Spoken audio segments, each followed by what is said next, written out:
की तरफ से, पूरे इलाके की तरफ से कमलेश साहब को इनकी शानदार 39 साल इन्होंने जो है सेवा की है। और इस संसार में दो सबसे पवित्र कार्य हैं, एक शिक्षा का है और एक रक्षा का है। तो इन्होंने रक्षा मंत्रालय के अंदर कार्य किया है, क्योंकि ये कार्य ऐसा है इसमें तनख्वाह भी मिलती है और पुण्य भी मिलता है।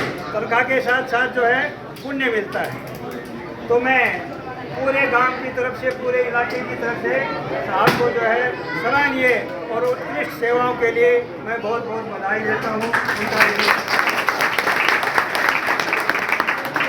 इसके बाद जो है समय कम है, लेकिन 2 बिंदुओं पर मैं थोड़ी बात बताऊंगा, और हो सके किसी के थोड़ा बहुत अनुकूल न पड़े तो मैं पहले ही क्षमा चाहूँगा। सबसे पहले तो मैं इस यज्ञ के ऊपर बताना चाहता हूँ,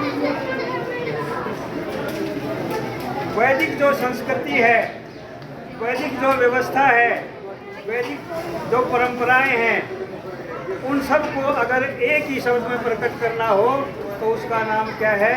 यज्ञ है, हवन है। किताबी भाषा में इसको यज्ञ बोलते हैं और देहात में इसको हवन बोलते हैं। यज्ञ जो है, यज्ञो वही श्रेष्ठतम कर्म है। दुनिया के जितने भी श्रेष्ठ कर्म हैं, चाहे कोई भी हो, वो सब यज्ञ हैं। ये तो भाई ये प्रतीक है, जो अग्नि हम कुंड में आहुतियाँ डालते हैं, ये तो भाई ये प्रतीक है। इसका मूल उद्देश्य, इसकी मूल बातें तमाम है जो हमारी व्यवस्थाओं में है। महर्षि दयानंद ने जो है पंच महायुद्ध विधि के नाम से इसको जाना है। यानी 5 तरीके हैं। पहला है उसमें ब्रह्म यज्ञ है, परमात्मा की भक्ति। दूसरा देव यज्ञ है, ये हवन, देवताओं को खुश करना। और तीसरा है पितृ यज्ञ, माता पिता की सेवा करना। और चौथा है अतिथि यज्ञ, कोई भी अतिथि आता है उसकी सेवा करना। और 5वां है बलि वैश्वदेव यज्ञ, यानी मनुष्य योनि से इतर जितने भी जीव हैं उनका भरण पोषण करना, उनको भोजन देना मनुष्य का कर्तव्य है। तो ये बलि वैश्वदेव यज्ञ में आता है। तो ये 5 चीज़ें मिला करके एक ऐसी व्यवस्था बनती है जो हमारी वैदिक संस्कृति को, वैदिक व्यवस्था को बताती है। अब ये हवन क्या है, मोटाई सी पे बताता हूँ। हम आमतौर पर ये मानते हैं कि आहुति दे दी और हवन हो गया, नहीं। इसका व्यापक अर्थ है। एक प्रसंग आता है रामायण के अंदर। राजा दशरथ ने जो है एक बहुत बड़ा यज्ञ किया, जैसे आज हमारे यहाँ हो रहा है। उस यज्ञ में जो है उन्होंने बड़े राजाओं को निमंत्रण दिया, ऋषियों को बुलाया, विद्वानों को बुलाया, लेकिन एक आदमी को भूल गए। महर्षि उद्दालक को बुलाना भूल गए। उद्दालक जो थे वो इस व्यवस्था में विश्वास रखते थे, वो खुद आ गए। और जैसे ही हवन शुरू होने लगा तो वो कहने लगे, महाराज राजा दशरथ आप रुकिए। और बोलो महाराज, बोले मैं 3 प्रश्न करूंगा, अगर आपने मेरे प्रश्नों का उत्तर नहीं दिया इनमें से किसी ने, तो आपका यज्ञ जो है निष्फल हो जाएगा। तो राजा दशरथ कहने लगे, महाराज बोलिए। तो उद्दालक कहने लगे, मेरा पहला प्रश्न है, इस यज्ञ की आत्मा क्या है, इसका मूल क्या है। मेरा दूसरा प्रश्न है, इस यज्ञ के प्राण क्या हैं।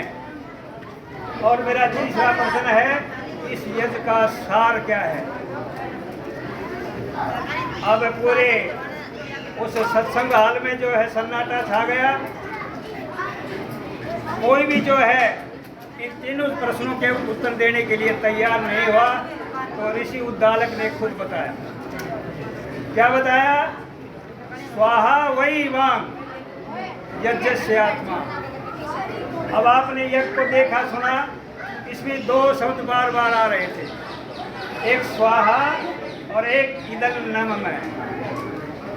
स्वाहा और इदं नमः। और हमारी जो सेना है उसका भी मूल मंत्र है, उसका आधार जो है स्वाहा है, और उसका मूल मंत्र जो है, उसका ध्येय है, उसका नारा है इदं नमः। क्या मतलब है इसका? तो उसने बताया स्वाहा वही वांग यज्ञस्य आत्मा। अब ये स्वाहा जो शब्द है इसका मतलब है कि जो यजमान है जो इस यज्ञ में बैठे हैं उनका ये संकल्प है। हम सब ये संकल्प लेते हैं हम जो है सत्कर्मों के लिए अपना सब कुछ आहुत कर देंगे, अपनी आत्मा को आहुत कर देंगे। आहुत करने का मतलब क्या है? मजबूती से लगा देना।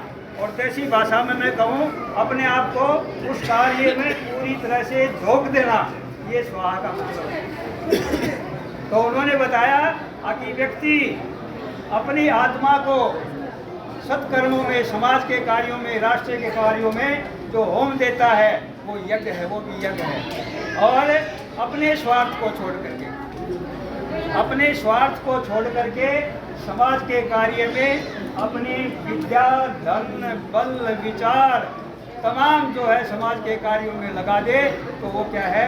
वो यज्ञ होता है। और दूसरा बताया इदं नमः, ये यज्ञ से प्राण है।